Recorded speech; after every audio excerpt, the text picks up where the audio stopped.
going on, everyone? Daniel here, and welcome to my spoiler review for Iron Fist for Season 1, Episode 4, titled 8 Diagram Dragon Palm. Spoiler review again. Make sure you have seen the episode. I know I'm very late on this. Please forgive me on that. As you know, I do my recap, pros, cons, and final score. Thank you again for joining me. I'm going to show you the moves real quick. I got to show you. If I don't show you the boobs, then you can't, or no, that wasn't the thing.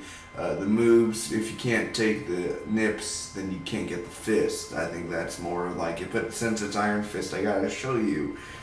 Because, you know, one badge, two badge, pennies and dimes, whatever he ends up saying there. Anyway, I love Iron Fist, I love Punisher, I love what they do. I love the characters themselves, not much of the show for Iron Fist, but whatever.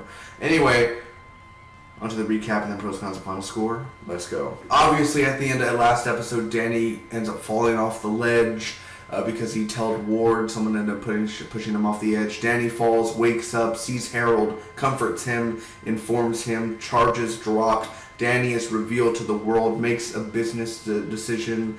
Colleen is fighting for money. Madame Gal lets Harold see Joy from afar. Joy and Danny in a fight with the Triad. They win. Harold kills the guy that hit Joy. Ward tells the reporter stuff about Danny. Danny receives a package with the symbol of what he has, which is heroin. And it's what his tattoo looks like, and it's a heroin package, actually. Now on to the pros, cons, and final score.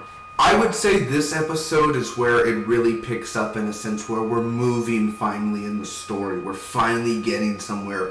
Danny being revealed to the world was a very exciting thing to see. This should have been done in episode 2 or 3, honestly. More like episode 3 than what we got in episode 3. Seeing Danny's reaction to Harold and Harold's reaction to Danny, that chemistry there of like my second father sort of thing, like, hey, I haven't seen you in a long time. I thought you were dead, sort of thing. Or no, he didn't think he was dead. He was just, he obviously, I guess, thought that he was dead, and then actually seen his, you know, what could probably be considered his uncle or something in a sense when he was a young kid. You know, like, holy crap, like actually seeing you this long. It was very nice. It was a very touching scene, and you know Harold's an evil bastard, but just Danny's reaction right there, it's kind of a little heartbreaking. Even though I wasn't a big fan of Colleen, I like Colleen. I'm saying it's a very slow episode with Colleen in like the Fight Club style.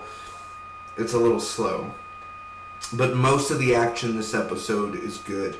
Especially with Harold going to go kill the guy that slapped Joy. That was pretty intense and something I didn't see coming. But the only two things I could really say about this episode that I wasn't a big fan of was, again, the Colleen thing. It being a little slower. That really slowed down the episode right there. And then with the ending, with him getting a package of the heroin stuff and seeing that stuff, that wasn't, I don't know, just ending the episode like that, that wasn't my biggest, you know, I didn't feel it. And that's just me personally. I'm just giving my personal opinion. I didn't feel it. That's not something of an ending I would have put. It would have been something else. Don't know what it would have been, but it would have been something else. Ladies and gentlemen, boys and girls, I really don't have much to say about this episode because we already had the big reveals, and they're really the best parts of the episode, and there's not much to say to dislike about the episode except a few little things. Ladies and gentlemen, boys and girls, I'm going to give this episode a B-. Thank you guys so much for watching. If you enjoyed, make sure to like, comment, share, and hit that subscribe button. Until next time, bye-bye.